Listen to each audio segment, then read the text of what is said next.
না, একেবারে যে স্থিতিশীল না সেটা আমি এগ্রি করি না।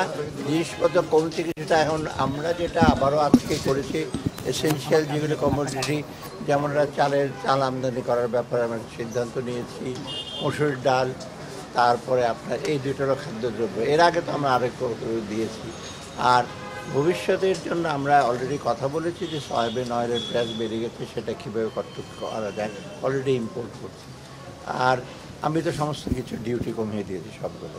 অতএব একটু ধৈর্য করে। আর ভারতের সঙ্গে আমাদের কোনো কমার্শিয়াল ইস্যুতে, বাণিজ্যিক ব্যাপারে এখানে কিন্তু রাজনীতির ব্যাপার আসছে না। আর দিলে দেখবে ওনারা কিন্তু উগ্র রাজনৈতিক বক্তব্য দেবে না, কিন্তু যেখানে কমার্শিয়াল ইন্টারেস্ট যখন আসে, যারা আপনার বিক্রি করে তারা তো কিন্তু ওই পলিটিশিয়ানরা কী বলে না বলে, যদি ওখানে অ্যাক্সেস থাকে, প্রাইসের আপনার ইস্যু হয়, তারা কী করবে, বিক্রি করতে হবে। আপনার কাছে বিক্রি করে আরেকজনের কাছে বিক্রি করতে হবে। অতএব এটা আমার মনে হয় হ্যাঁ কিছুটা তারা বলে দেবো না, তখন তারা ওদিকে ব্যবসায়ীরা তখন প্রোটেস্ট করবে যে আমরা কোথায় যাবো। ভারতে আমরা চাল উৎপন্ন হয়, যখন এক্সেস থাকে, পেঁয়াজ উৎপন্ন হয়, সেটা তখন কোথায় বিক্রি করবে, ফেলে দেবে না। সয়াবিনের দাম অনেক বেড়ে গেছে বাইরে। আর আপনার সিন্ডিকেটটা এক বাক্যে আমি বলবো, সিন্ডিকেট ধরার মতো, সিন্ডিকেটের কতগুলো ক্যারেক্টারিস্টিক, সিন্ডিকেটের কতগুলো। প্রথমত সিন্ডিকেট যারা সাপ্লাই আনে বা করে, তারা তো ওরা কন্ট্রোল করতে চেষ্টা করে এবং বিভিন্ন ডিস্ট্রিবিউটার দেয়। এই কন্ট্রোলটা এক ধরনের সিন্ডিকেট সবাই। আবার যারা নিয়ে আসে, ধরেন হোলসেলার, তারা আবার একটা প্রেশার ক্রিয়েট করে।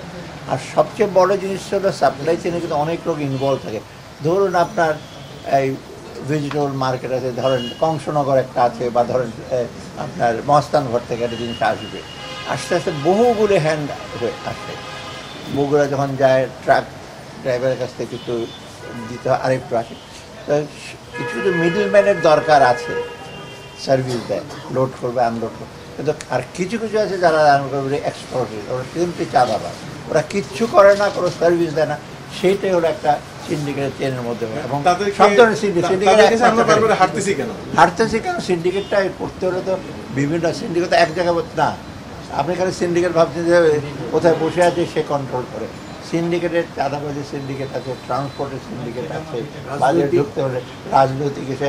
আমি সবসময় বলি রাজনৈতিক সমঝোতা কঠিন, কিন্তু চাঁদাবাজির সমঝোতা খুব সহজ।